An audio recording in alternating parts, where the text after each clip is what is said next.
네, 안녕하세요 여러분들 반갑습니다. 대기업의 권혁철입니다. 현재 이 미래에셋 벤처 투자가 상당히 주목을 받고 있죠. 이 벤처 캐피탈 업종이 국내 증시에서 그다지 인기가 없는 편임에도 불구하고 최근에는 일론 머스크와 관련된 이슈로 인해 이 강한 수급이 유입이 되고 있습니다.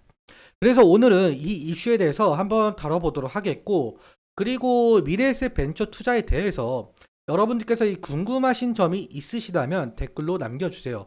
여러분들의 궁금증을 최대한 해결해 드리도록 하겠습니다. 그럼 본론으로 바로 들어가 보도록 하죠. 자, 먼저 이 미래에셋 벤처 투자는 스타트업에 투자를 하고, 그리고 이들이 IPO를 하거나 아니면 M&A가 이루어질 때 수익을 창출하는 기업이죠.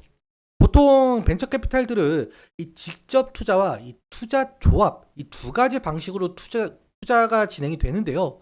이 직접 투자 같은 경우 이름 그대로 이 개별 기업에게 이 자금을 투입하는 것이며, 이 투자 조합은 여기 보시는 것처럼 이 개인 기관 정부 그리고 창투사의 자금을 모아 조합을 만들어 투자하는 방식입니다. 그러니까 이 투자 조합을 쉽게 말해 보자면 펀드라고 보시면 되겠고, 이 대부분들의 벤처 캐피탈들이 이 투자 조합 형태로 투자를 진행하는 만큼 이 부분만 좀 기억을 해주시면 될 것 같습니다. 그러니까 대략적으로 어떻게 미래에셋 벤처 투자가 사업을 영위하는지 좀 알아보았는데, 지금 현재 이 미래에셋 벤처 투자가 이 특히나 좀 주목을 받고 있는 이유는 바로 이 스페이스 X에 투자한 이력이 있기 때문이죠. 뉴스 저와 함께 보도록 하겠는데, 자, 여기 보시면은 미래에셋 벤처 투자는 이 스페이스 X에 이 4천억 원을 좀 투자한 이력이 있죠. 그리고 쭉 한번 내려보자면은 이 미래에셋 그룹에서는 스페이스 X뿐만 아니라 과거 트위터, 그러니까 지금 현재는 X에도 일찌감치 투자를 진행하며 일론 머스크 시대를 좀 대비했습니다. 두 회사에 약 7,400억 원을 좀 투자한 배경에는 이 박현주 회장의 글로벌 인맥과 성구안이 좀 컸던 것으로 보이고 있는데, 일단 이 미래에셋 벤처 투자가 스페이스 X에 처음 투자했을 당시 이 기업 가치는 있냐? 여기 있네요. 이 기업 가치는 179조 원에 좀 불과했지만 이 지난해 295조 원까지 좀 상승하면서 이 세계에서 가장 비싼 비상장사가 되었죠.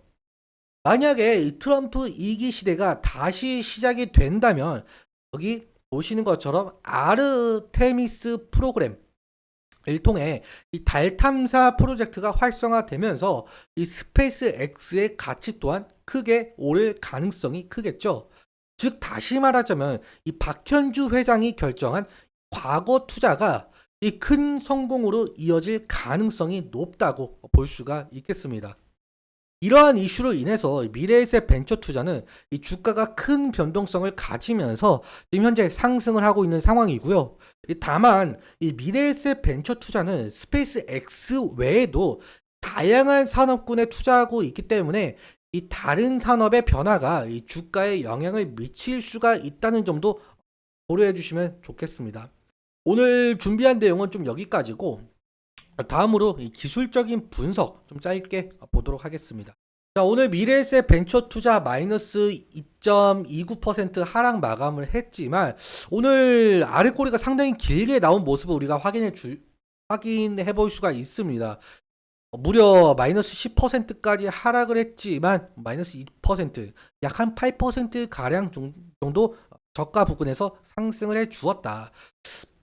그만큼 오늘 아래 꼬리가 달렸다라는 것은 이 매수의 힘이 상당히 강했다라고 우리가 판단을 해볼 수가 있겠고, 하지만 좀 가장 중요한 점은 우리가 무엇이냐라고 한다면은 이 저항대를 좀 돌파를 해 주어야 됩니다.